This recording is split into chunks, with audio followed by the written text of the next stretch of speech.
Gracias, presidenta. Señorías, lo que abordamos hoy es un debate sobre conciliación, un asunto de vital importancia para millones de familias en España y un problema, señorías, que no es nuevo, porque la conciliación lleva siendo una asignatura pendiente en nuestro país desde ya hace muchos años. Y esto se suma, además, la situación de profunda crisis que hemos estado viviendo en estos momentos y que, además, ha afectado a las familias más vulnerables, que tienen mayoritariamente dificultades en el empleo, empleos que difícilmente les permite realizar teletrabajo o hacer trabajo a distancia, limitando significativamente su capacidad para conciliar. Por ello, cuando algún miembro de la familia se ve afectado por una cuarentena preventiva o por haber contraído el virus, las alternativas de las familias con trabajos donde no han sido posibles estas opciones se ven muy reducidas. El teletrabajo no ha sido una solución para las familias españolas, señoría. Para una parte sí, pero para una parte no. Y es que muchas de ellas, ante la necesidad de cuidar a algún miembro de su familia, pues lo que tienen que hacer es optar por quedarse en casa. Al final ha habido gente que lo que ha tenido que hacer es pedirse reducciones de jornada para poder hacer frente a sus cuidados. Y claro, no todas las familias pueden permitirse esta bajada de ingresos.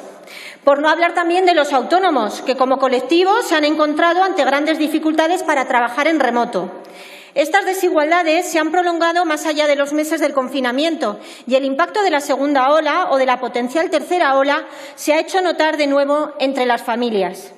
La situación sanitaria en nuestro país está lejos de parecerse a la normalidad previa al COVID y son las familias más vulnerables y los autónomos los que continúan sufriendo la falta de alternativas de conciliación propuestas por el Gobierno. La primera medida impulsada por el Gobierno, el teletrabajo, como les he dicho, es insuficiente. La segunda medida, que regulaba el Plan Me Cuida, que contemplaba el derecho de conciliación para el cuidado de familiares por la pandemia, tampoco ha sido suficiente, porque no aborda esa necesidad de aquellas familias que se tienen que quedar con los niños en casa en cuarentena preventiva sin tener que reducir sus ingresos mensuales. Es evidente que ha tenido una buena función, pero ha dejado fuera principalmente a familias muy vulnerables.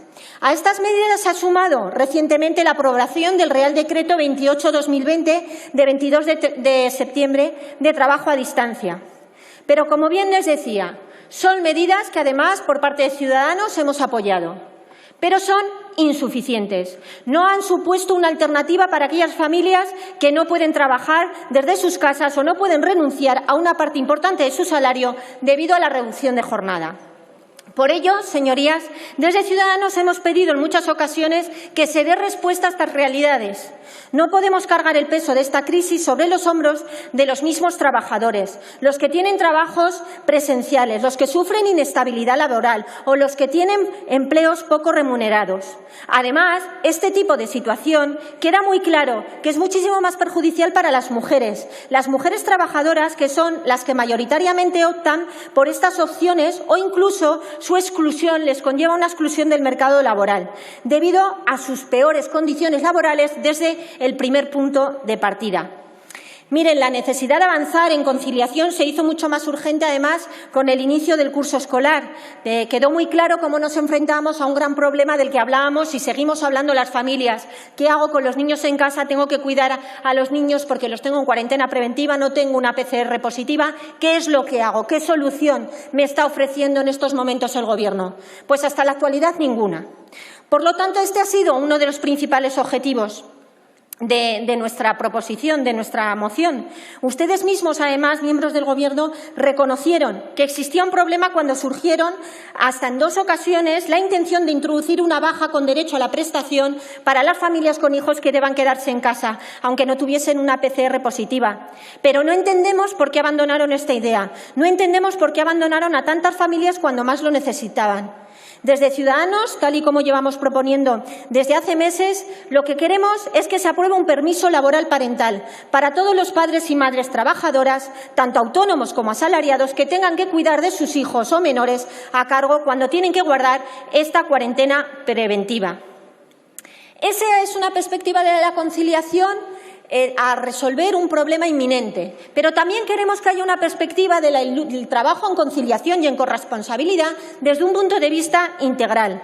Queremos, además, por ello, que haya una posición de consenso, de diálogo con los grupos parlamentarios, con los agentes sociales, con la sociedad civil y tratemos cuestiones tan importantes como la racionalización de los horarios, la corresponsabilidad de las tareas, la oferta de servicios públicos para mejorar la conciliación, como el impulso de la educación de 0 a 3 años, entre otros.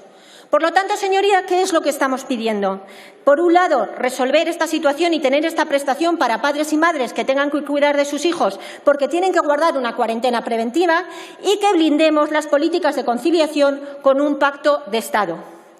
Nuevamente, creo que nos enfrentamos y proponemos ante esta Cámara algo en lo que deberíamos estar implicados todos y todas, señorías, porque al final lo que estamos proponiendo es un buen pacto de Estado que demuestra a las familias que nos preocupamos por ellas, que sus problemas son nuestros, que estamos aquí para escucharlas y caminar juntas. Por lo tanto, a lo que invita a Ciudadanos, y además hemos recibido distintos tipos de transaccionales que queremos informar que estamos en el trabajo de intentar aunar esfuerzos para llegar a incluir mejoras que hagan, digamos, más eficiente, más realista esta perspectiva de la conciliación y de la corresponsabilidad. Lo que queremos es ponernos a trabajar en esta dirección, señorías. Les invito a hacerlo y les aseguro que merece la pena, porque millones de familias de nuestro país lo agradecerán. Muchas gracias.